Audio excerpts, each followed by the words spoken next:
noite, pessoal, mais uma vez, aos internautas que nos assistem. O tema que nós trazemos hoje é sobre transformações. Dentro da doutrina espírita, sempre é muito falado sobre reforma íntima. Mas aí, dentro disso, o que seria essa tal de reforma íntima? E o porquê que ela é tão importante? Primeiro, nós temos que refletir que quando a gente muda, o mundo muda. Que a transformação, ela tem que ocorrer de dentro para fora. E nós, que somos espíritos ainda que estamos caminhando nessa jornada terrena, já estivemos aqui por muitas vezes, a espiritualidade nos fala que 99,9% dos encarnados são repetentes, ou seja, são espíritos que já reencarnaram aqui. Então, lamento dizer, mas nenhum de nós é novato. Então, nós já passamos por aqui, e se estamos aqui de novo é porque nós não passamos de ano. Porque para ir para os próximos mundos, a gente tem que vencer esta etapa. E se nós olharmos um pouquinho para trás, no Evangelho segundo o Espiritismo mesmo deixa claro, né, quais são esses mundos evolutivos. Que os mundos evolutivos são as escolas as quais nós, espíritos, fomos criados à imagem e semelhança do Criador, que essa sabedoria divina nos dá a oportunidade de experimentar, aprender e evoluir por nós mesmos. E Ele nos dá todas as condições necessárias. Somos espíritos adivinhos de um mundo de provas e expiações, né? Como nós já estivemos aqui, mas antes desse, nós éramos espíritos primitivos, ainda muito mais prevalente a matéria do que as questões espirituais, morais e até intelectuais. Assim, a gente pensa que nós, o Fabiano falou no Perguntas e Respostas de forma muito tranquila, e realmente nós ainda somos recém-nascidos aí na jornada evolutiva. Mas o que esta escola aqui tem de mais importante para nós? Qual que é uma pergunta filosófica, né, que sempre surge. Qual é a razão, o motivo da minha existência? Todo mundo já fez isso ou vai fazer. E outros que já vieram, outros que virão. Por que eu estou aqui? Qual é a razão dessa existência, deste ser que está aqui? É o autoconhecimento. É evoluir por si próprio. E para isso, este processo ele tem que partir de dentro para fora. E neste processo de transformação, a gente usa até como metáfora a historinha da lagarta. A lagarta é um bicho feio. Não é? Você vê as lagartas feias. Às vezes sapeca a gente ainda, que ela está ali tentando se defender, não é? E aí depois ela tem que entrar num casulo. Aquele tempo que essa lagarta fica nesse casulo, é agradável para ela? Vocês acham que ela está feliz? O que ela está passando ali dentro para ela é confortável? Mas é um período de introspecção que ela se fecha dentro do casulo, e este casulo vai dar a ela todas as ferramentas necessárias para ela se lapidar e se transformar. E tudo tem que ter o tempo certo. Que a gente fala assim, é o tempo, a hora certa de Deus. Porque aí a lagarta, quando ela finaliza esse processo, ela sai do casulo como uma borboleta linda, das mais diversas cores. Não é assim? E sai voando leve. Você olha ali uma lagarta pesada, gosmenta, cheia de pelos, sapecando a gente. Ela entra num casulo e ali ela fica e passa por uma transmutação. E quando ela entra nesse casulo, com quem ela está? Com ela mesma. Com todos os recursos que ela dispõe, que ela possui. E ali ela vai ter que se haver com esses recursos. E através deles que ela vai se nutrir, que ela vai se transformando.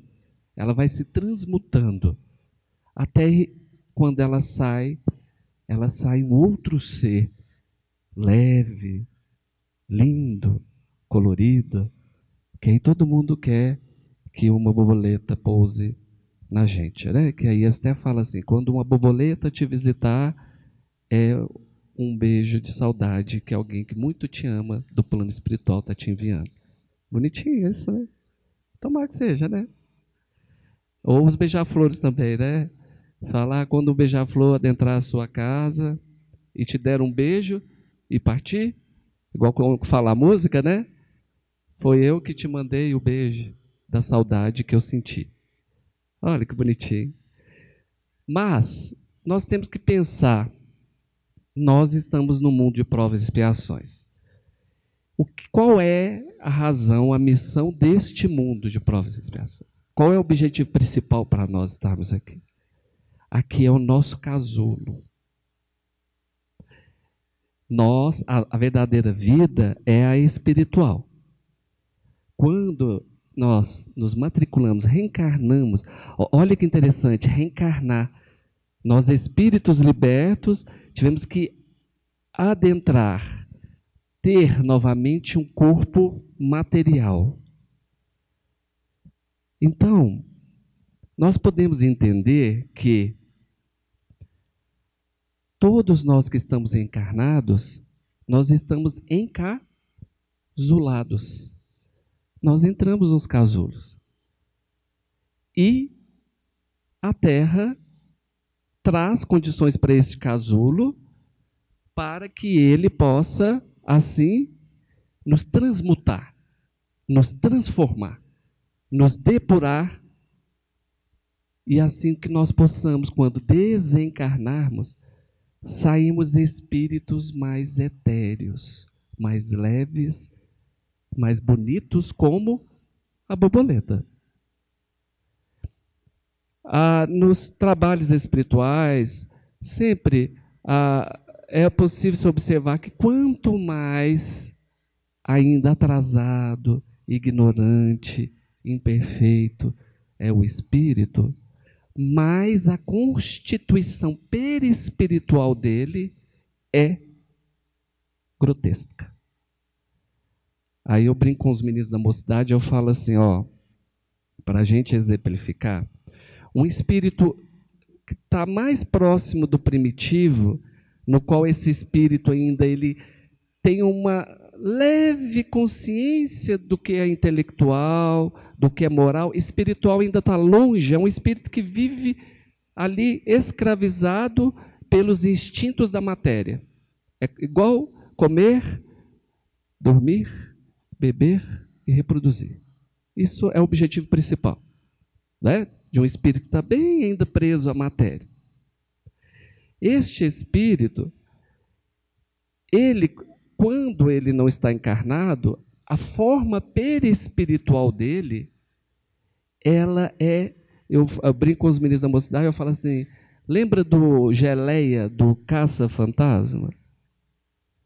Bem ainda insosso, uma coisa ainda bem disforme, e o Geleia do Caça-Fantasma ainda tinha um desvio de compulsão alimentar, né? Que ele saía comendo tudo que estava na frente, comeu os carrinhos de cachorro-quente, né? Assim. E os espíritos que estão muito atrasados, a forma perispiritual deles, ela reflete o seu íntimo. Ela reflete a sua essência. Porque aqui, quando nós estamos, nós entramos nesse casulo, e o casulo físico, material, ele dá até uma belezinha para a gente, né? Um cabelinho pretinho, ali é mais altinho, é mais baixinho, há um olhinho colorido, um olhinho marrom, só que é a casquinha. Esse espírito que está aqui dentro, a verdadeira forma dele, ela é definida pela essência dele, pelo que ele já depurou, o que ele é portador de moralidade, de intelectualidade, de espiritualidade, que é o tripé da evolução espiritual. Então, quanto mais o espírito ainda está preso às questões materialistas, mais a sua condição perispiritual reflete a isso. Aí a gente volta ao exemplo da lagarta. A lagarta, antes de entrar no casulo, ela é assim, não é? Ela tem uma forma que não é bonita, é feia, é estranha. O primeiro ato de todo mundo é ter uma certa repulsa, não é? O medo. Por que aquela lagarta ela ainda é matéria bruta? Ela precisa depurar, ela precisa evoluir. E aí ela entra no casulo e sofre a transmutação. Nós somos lagartas espirituais. Se todo mundo desencarnar aqui ao mesmo tempo e nós pudéssemos ver uns aos outros, será que a nossa imagem perispiritual que reflete a nossa essência, vai ser bonita ou feia? Porque os critérios de beleza no plano espiritual são outros, não são? É o que você emana, é o que você emite para o outro, é o que sai de dentro de você para fora. E aí, vocês acham que vocês vão estar uma borboleta bonita?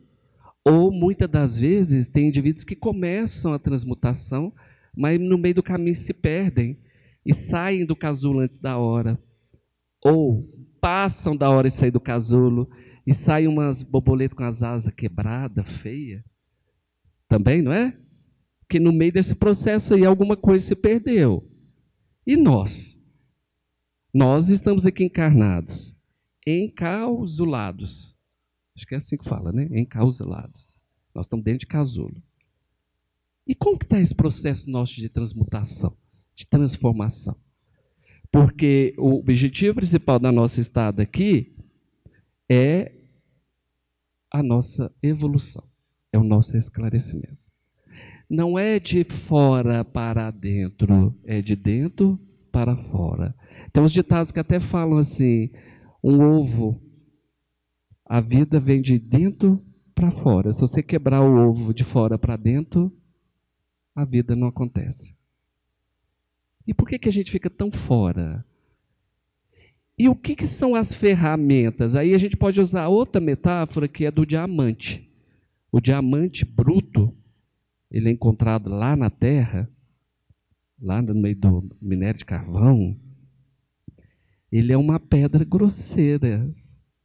Só que já se observa nele que ele é um pouco translúcido, uma beleza. Só que para ele se tornar essa pedra preciosa, de tanto valor, ele precisa ser lapidado. O ourives vai pegar uma ferramenta e começar a lixar esse diamante, para tirar dele todas as impurezas, todas as imperfeições. E ao final ele fica aquela pedra brilhante, translúcida. E nós? O que vem para nos lapidar? O que vem para nos transformar? As situações da vida. Nada que acontece nas nossas vidas é por acaso. Nós temos que olhar para as adversidades da vida, para as dificuldades, para as provações, como ferramentas que vieram nos lapidar. E aí eu reforço o que a espiritualidade sempre nos diz também. Cada prova, cada dificuldade que você enfrenta na sua vida, ela vai durar o tempo necessário para você aprender. Quando você aprendeu, passou. Né? Acabou. Por isso que eu sempre falo assim, quando estou passando por uma dificuldade, uma provação, aí eu observo, eu medito, faço orações, tento refletir e falo, por que isso na minha vida? Por que dessa forma? O que isso tem que me ensinar? O que eu não sei ainda? O que essa situação pode me dar oportunidade? O que essa machadinha aí está vindo para lapidar o meu perispírito? O quê? Aí tem hora que eu acho que eu entendi. Aí eu até fico falando assim, já entendi, pode terminar, a prova está ok, não precisa mais, vamos passar para a etapa seguinte. Só que a etapa seguinte virão novas oportunidades de aprendizado e de lapidação da gente, de transformação. Então nós temos que mudar o nosso ponto de vista para a vida. Nós temos que ter gratidão por tudo o que acontece nas nossas vidas. O Emmanuel sempre falava com o Chico, sempre há luz na escuridão. Por pior que seja a situação, ela tem algo a te ensinar e você tem algo para aprender. E reforçava também, as dores e os sofrimentos na vida terão o peso que você der a elas. É lógico que ainda nós somos espíritos que sentimos, somos afetados, e nós temos que abraçar a nossa humanidade e olhar para isso, só que nós não podemos ficar dando muito peso para as coisas além do que elas têm. Estou sofrendo porque perdi isso? Ok. Deixa eu sofrer aqui porque eu ainda sou apegado. Mas também já vou começar a pensar que, estou sofrendo que eu perdi, mas deixa eu começar a focar no que eu posso ganhar ou no que eu já tenho. Porque quantas vezes nós sentimos porque perdemos algo, alguém, e somos ingratos porque a gente até esquece do que a gente já tem e quem a gente já tem na vida. Então, tudo é reflexão para que nós possamos olhar para nós mesmos e fazer desses momentos de dor como momentos de oportunidade de transformação. Porque como Santo Agostinho, sempre dizia, na vida tudo passa, as dores passam e as alegrias também. Porque aqui nós estamos de passagem, né, gente?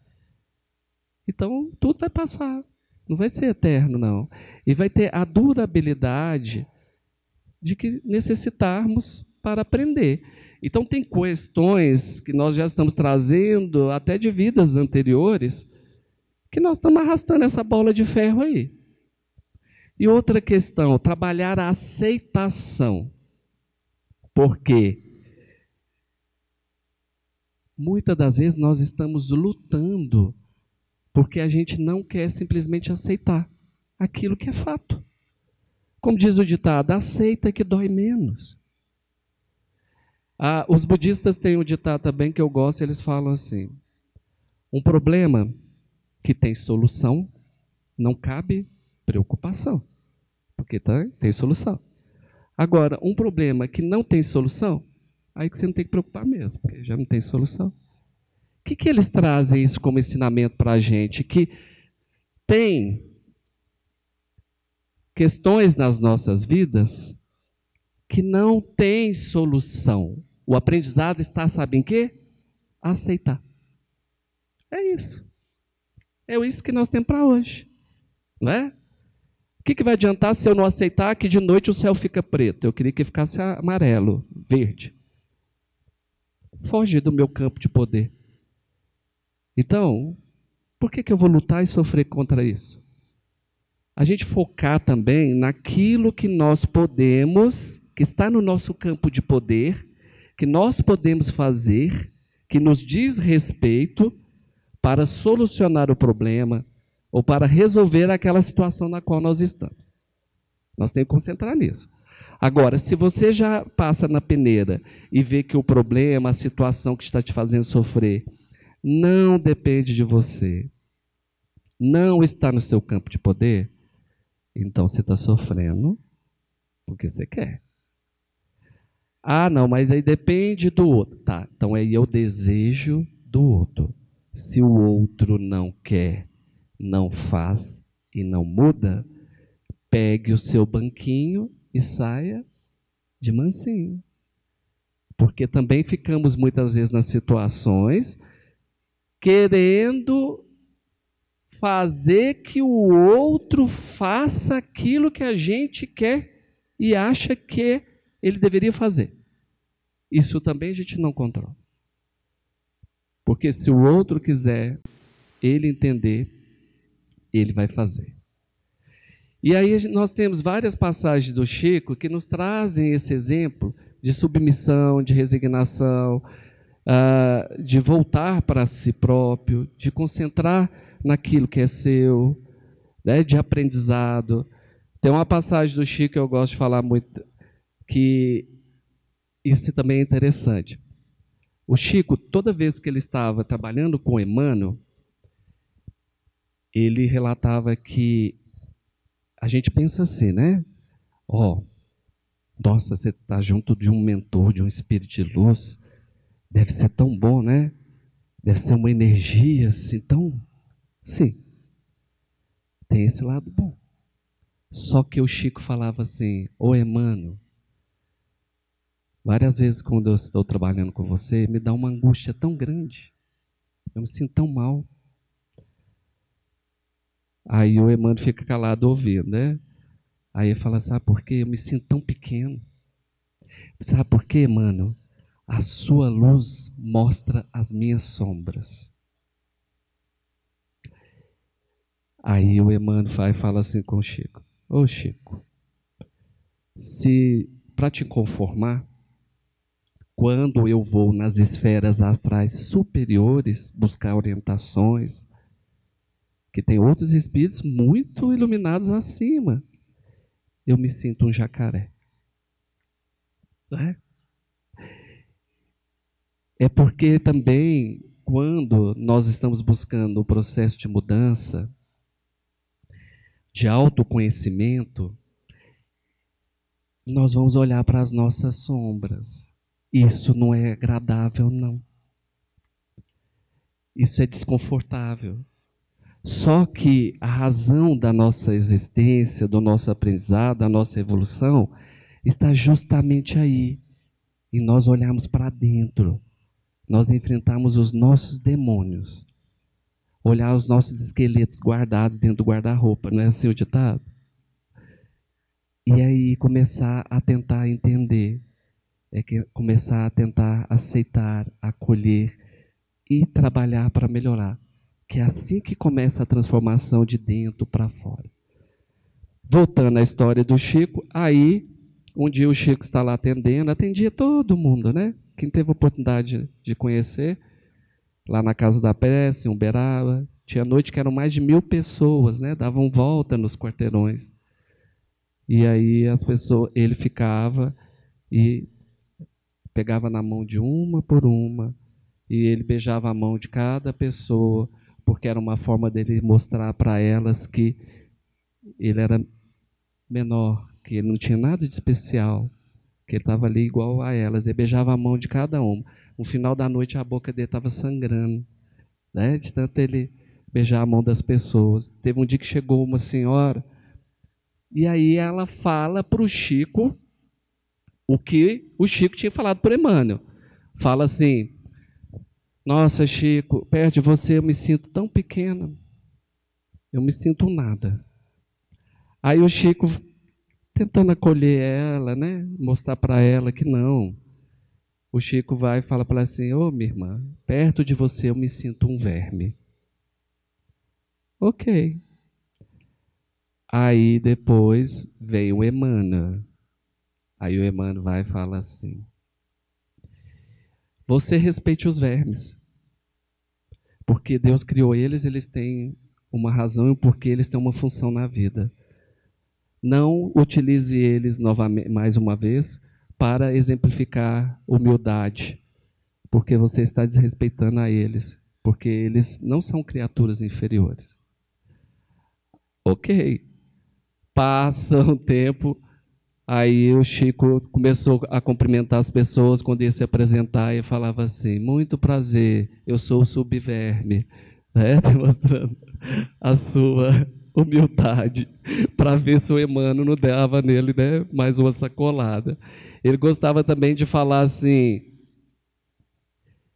não, minha irmã, olha o meu nome, Francisco. Tira o Fran, aí resta o que eu sou, um cisco. Né? Trazendo essas questões para a gente ver esse verdadeiro lugar do que é importante para nós, né? dentro dessas questões e da aceitação. O Emmanuel também trabalhava muito com o Chico a questão da transformação. Que no Espiritismo, então, nós, no Kardecismo, sempre fala isso, reforma íntima. Estuda. Busca o seu autoconhecimento. Busca o seu esclarecimento. Tenta reconhecer as suas dificuldades, as suas falhas e também as suas virtudes. Porque nós também temos que nos reconhecer e acolher como seres humanos que estamos num processo de aprendizado e evolução. Porque, ora, nós só olhamos para nós os defeitos, ora, nós só olhamos para nós como qualidades. Então, nós temos que entender que somos seres ainda imperfeitos, que estamos em processo de evolução, reconhecer as nossas qualidades e os nossos defeitos e entender que eles não resumem a gente. Eles fazem parte da nossa personalidade da gente. E que aí vai prevalecer a oportunidade de quê? Do que a gente, olha, se eu sei que isso é bom, vou investir. Se eu sei que isso não está legal, vou melhorar. Não é assim? É como a gente trabalha com a psicologia infantil. As crianças, aí a gente já começa a observar na criança que ela tem uma inclinação para uma coisa que não é bacana. Ela tem uma inclinação para outra coisa que é bacana. Aí nós falamos assim de reforços positivos. Vamos reforçar aquilo que é bacana para potencializar e o que não é bacana, vamos buscar recursos para ajudar ela o quê? A corrigir. E nós somos crianças espirituais, nós temos isso. Outra situação também, uma vez uma pessoa chegou e falou, né, foi buscar auxílio do Chico Xavier e falando para ela que ela tinha cometido um erro muito grande e que ela estava querendo se suicidar, se matar, por causa daquele erro, que aquele erro era inadmissível. Aí o Emmanuel, através do Chico, foi e passou para ela: se vós pensas que já é espírito perfeito, o que aqui fazes encarnados? O que você faz aqui? Porque você não vai matricular alguém que já sabe ler e escrever no primeira série lá na escola, vai? Você vai matricular? O que ela vai fazer lá? Agora, se nós estamos aqui, não é esperada, tá? Isso é um alívio. Não é esperado perfeição nossa, mas sim aprendizado. Erramos, ok. Não importa o erro, mas o que você aprendeu com o erro. O que te transformou, o que te fez melhor. Vamos ver lá, Paulo e Estevão, um livro maravilhoso do Chico, que fala a história de Saulo, que perseguia os cristãos. Até o dia que ele encontra Jesus, e Jesus fala com ele assim: Saulo, Saulo, por que me persegues? Porque se ele estava perseguindo os cristãos, matando, crucificando, ele estava perseguindo o Cristo, porque o cristão é aquele que estava acreditando no Cristo e seguindo o que o Cristo estava ensinando. Aí ele tem uma cegueira absoluta e depois disso ele tem uma transformação tão grande que ele consegue reconhecer que o caminho que ele estava fazendo não era bacana e ele faz uma guinada na vida dele. E aí ele até passa a se chamar Paulo. E faz, a partir dali segue o Cristo, transforma a sua vida e ainda sai vitorioso. É assim com a gente também. Aquela famosa frase, se eu não posso voltar atrás e fazer um novo começo, eu posso recomeçar e fazer um novo fim. Não é assim? Quem gosta de ler também, se ler a obra de Santo Agostinho, vai ver que Santo Agostinho, a metade da vida dele, ele era da pá virada. Era tiro, porrada e bomba. Era aquilo que você falou assim, esse aí vai cantar para descer de cabeça para baixo. Só que até aqui não foi legal. Só que ele reflete e começa a aprender com todos os seus desvios, transforma tanto a sua vida que ele recomeça e faz um final maravilhoso. Então, os erros também, eles não definem. O que define é o que você vai fazer com esse erro, o que ele vai te transformar e o que você vai, a partir dali, fazer, mudar e melhorar e evoluir. É aí que é o principal foco que nós temos que ter nessas questões dos erros. Buscando outras histórias, né, do Chico, sempre traz para nós aí, para refletir. Se a gente lembrar das histórias do Chico, com a madrinha mesmo dele, né, quando a mãe dele falece, e aí a madrinha que vai cuidar do Chico. A madrinha, em processos obsessivos terríveis, ela castigava o Chico, não dava comida para o Chico, né, porque ela, no processo dela, acreditava que ele não merecia comer, que ele não tinha fome.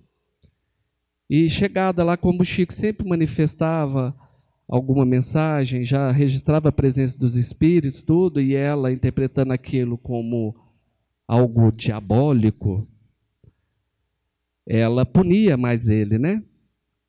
Tem um momento que ela enfia um garfo na barriga dele, outro momento ela vai, o filho da vizinha estava com uma ferida nas pernas, e ela fala, tá, então se você tem algo aí, se você acha que é tão especial, vamos lá para você lamber a ferida para curar, porque então se você lamber a ferida vai curar. E o Chico sempre com submissão e resignação, mas vendo naquele momento que o desequilíbrio era do outro, não era dele.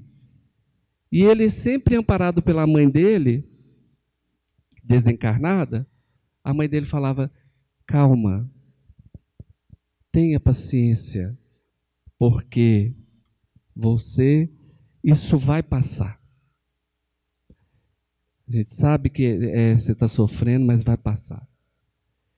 E é até bonito falar, porque aí quando ela fazia lamber a ferida, a mãe dele, espiritualmente, colocava a mão na frente e ela plasmava aquilo ali para ele não ter o desconforto, e aquele fluido era tão bom que acabava curando a ferida. Só que aí a gente fica pensando, né, ainda bem que não apareceram outras feridas, né, porque você vai vendo, se o outro está acreditando naquilo e acontece, a coisa vai ali se transformando. Então, outra questão também da nossa reforma íntima é o autoconhecimento. Aí a espiritualidade sempre fala assim, muitas das vezes a espiritualidade fala assim, nos receituários espirituais, nos tratamentos, você precisa trabalhar na sopa. Você tem que ir lá ajudar nas cestas básicas para os pobres, fazer a sopa, distribuir para os pobres. Você tem que fazer campanha do quilo. Isso também é a campanha do quilo. O que é a campanha do quilo? No espiritismo, né, no kardecismo, nós nos reunimos, fazemos orações, tudo, marcamos um sábado e saímos de porta em porta pedindo alimentos para as famílias menos necessitadas. Tem isso. Aí quantas pessoas chegam e falam assim, não, mas nós temos condição de comprar a cesta básica e ajudar. Aí a espiritualidade fala assim, não é o bem material. O objetivo principal não é o alimento. Sabe-se que pode vir de outras formas. Até nós mesmos, íamos ali no supermercado, faz assim, compra e chega e entrega aqui. Que pode fazer também. Mas o que eu falo como tratamento espiritual? Naquele momento, você está se colocando no lugar do outro. Você está trabalhando a sua vaidade, o seu orgulho. Quem já foi sabe o que é o sentimento. Por mais humilde que você se intitula, você bater a campainha de uma casa e esperar qual vai ser a reação do outro. Tem as reações mais bonitas de pessoas que às vezes você bate na porta da casa e a pessoa fala assim, olha, não tem nada, mas eu tenho um pote de arroz, eu vou lá, vou tirar uma xícara e colocar na sacolinha para te dar. Ou também casas abastadas que a pessoa solta os cachorros em você. Né? Então, você está no outro lugar, na transformação. Por que que nos trabalhos, aí se você vem trabalhar na campanha do quilo, no bazar, você tem que trabalhar na cozinha, na sopa, isso aí é para fazer você virar a chave mental. Porque muitas das vezes nós estamos tão envolvidos, imersos em nós mesmos, nas nossas razões. Ô vida, ô céu, como eu sou sofrido, né? Eu sou a vítima do universo. Coitado de mim. Quando você começa ali, você para de olhar para o seu umbigo. E aí você começa a olhar para cima e ver o como que o universo é grande. Quantos seres existem em outros mundos e nesse, cada um passando por tribulações, cada um passando por questões, e às vezes a gente, no egoísmo, a gente fica olhando muito para a dor da gente. Aí as orientações às vezes saem porque nesse momento você vira sua chave mental.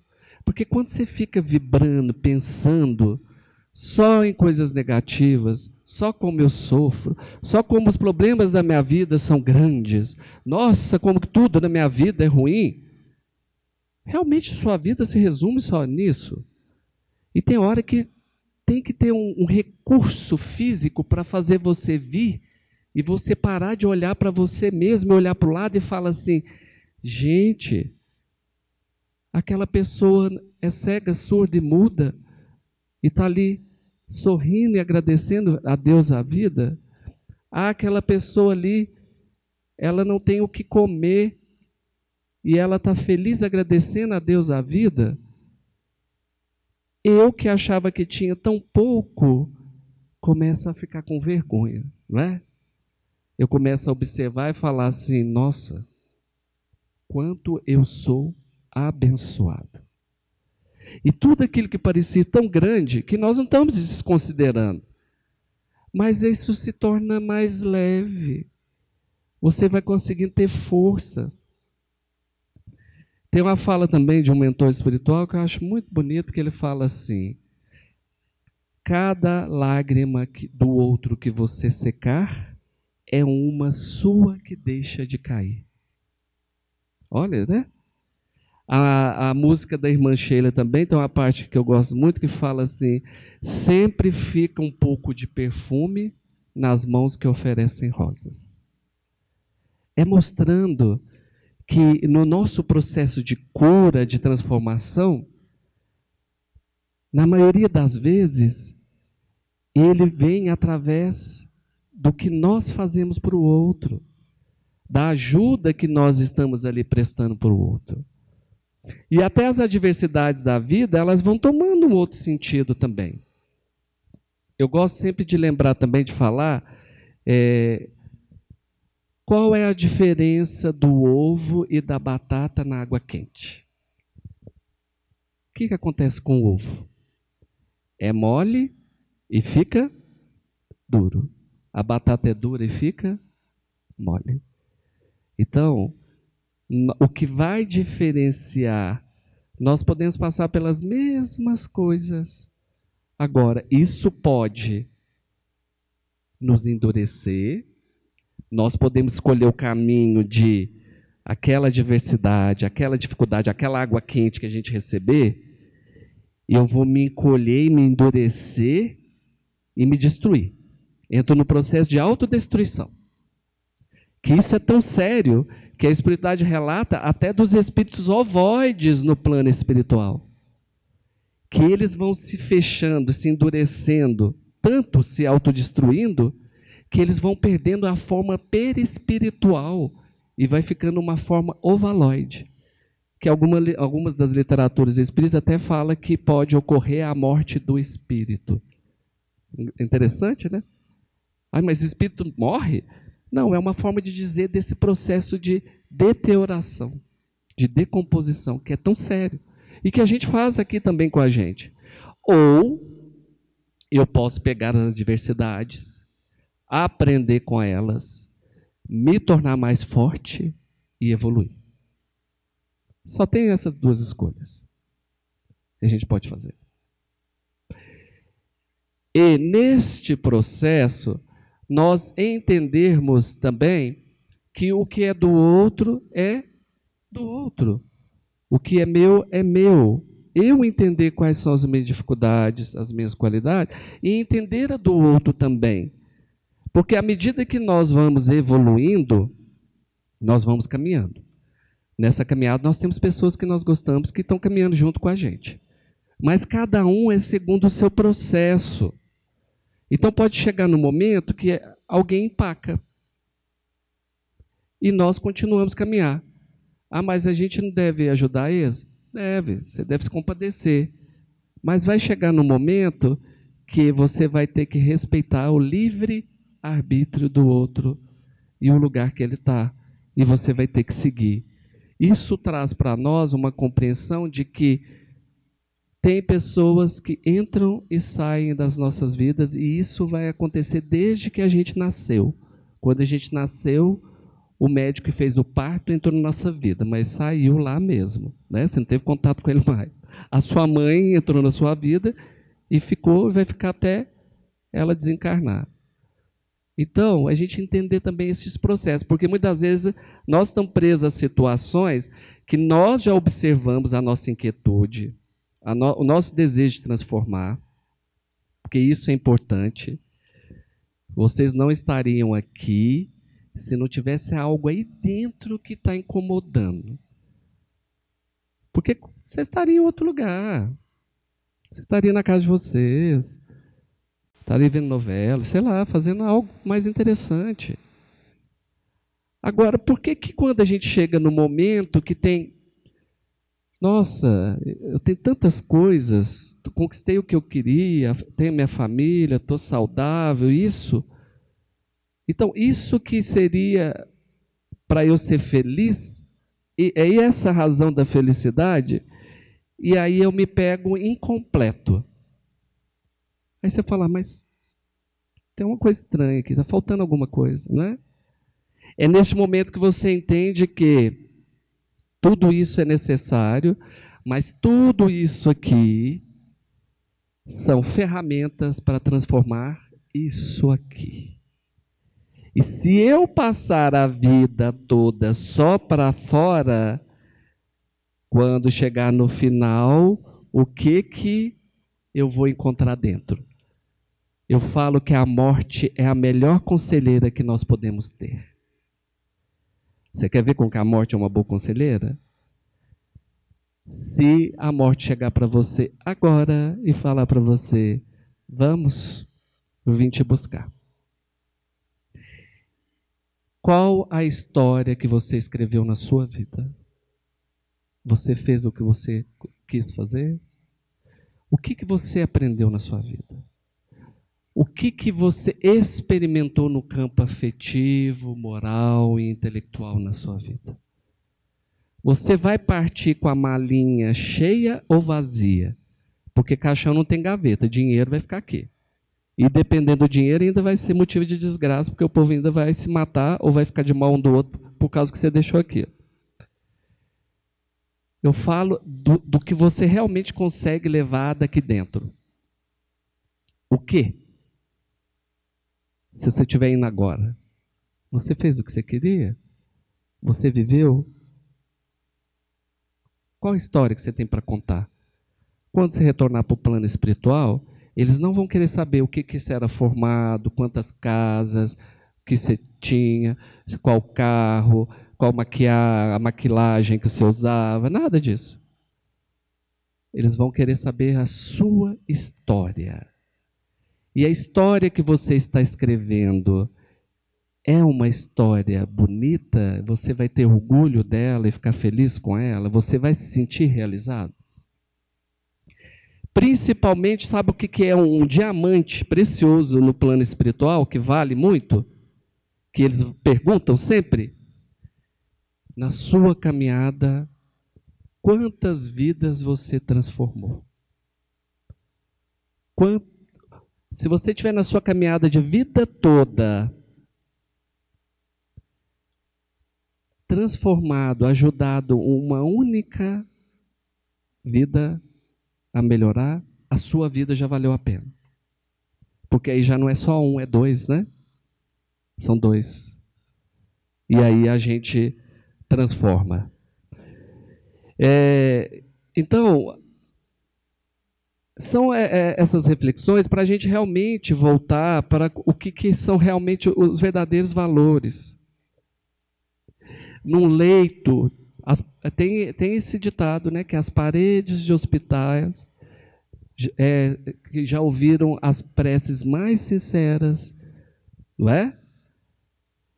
E os testemunhos mais verdadeiros. Por quê? Uma parede de hospital já ouviu as preces mais sinceras e os testemunhos mais verdadeiros. Todos aqueles que estão partindo,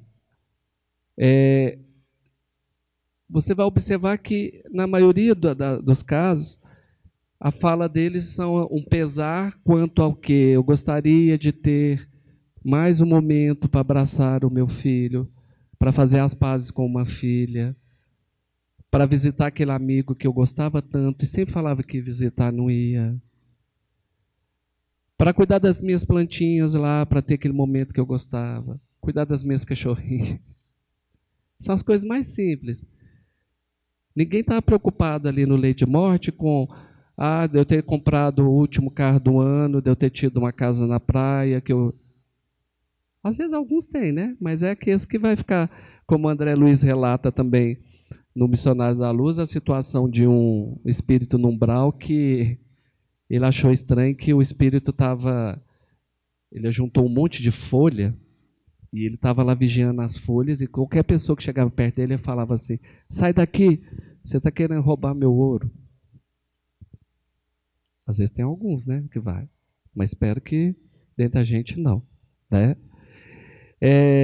Então, a gente vai pensando, né, refletindo sobre essas questões e vendo esse lugar nosso, o que é verdadeiro nosso e o que é a razão de cada coisa. Como eu falei no Pergunta e Resposta, até as doenças elas trazem mensagens para a gente, elas trazem aprendizado. Por que eu tenho uma intolerância alimentar, um problema no estômago? Por que o outro tem um problema cardíaco de nascença? Por que o outro tem algum problema no intestino, no cérebro? Por quê? Por que isso? Se a gente for pegar pela base da biologia, da medicina, a gente vai estar concentrando só na parte material.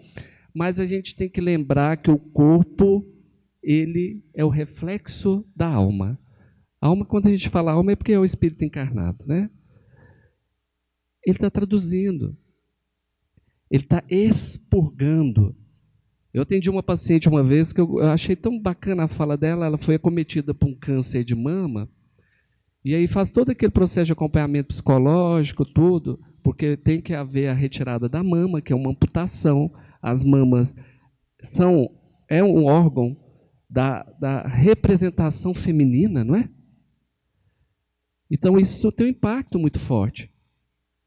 Então, na maioria dos casos que a gente pega, a mulher está num processo de perda, de luto, de dor, de medo, de se sentindo ali amputada, né? Aí ela virou e ela falou assim, não, estou super bem. E estava mesmo, porque tem uns que ficam na negação que você vê que está querendo aceitar o fato. Não, ela, não, eu estou super bem. E eu amo tanto essa mama com câncer. Tenho tanta gratidão por ela. Sabe por quê? Ela se voluntariou para retirar tudo de ruim que eu tenho no meu corpo, no meu espírito, para levar embora, para expurgar. Ela se doou para mim. Então, ela está me libertando. Olha, que visão, que interpretação. Enquanto muitos estão se sentindo condenados, amputados, ali sofrendo, o significado para ela era que a mama estava sendo alguém que estava se doando. Ela estava ali para ajudar ela a se depurar, ela a se libertar de todo o mal que poderia estar nela. E o corpo físico faz isso para a gente. Para terminar, só o último casinho, o Chico também passou muito aperto, né, com os olhos dele, coitado.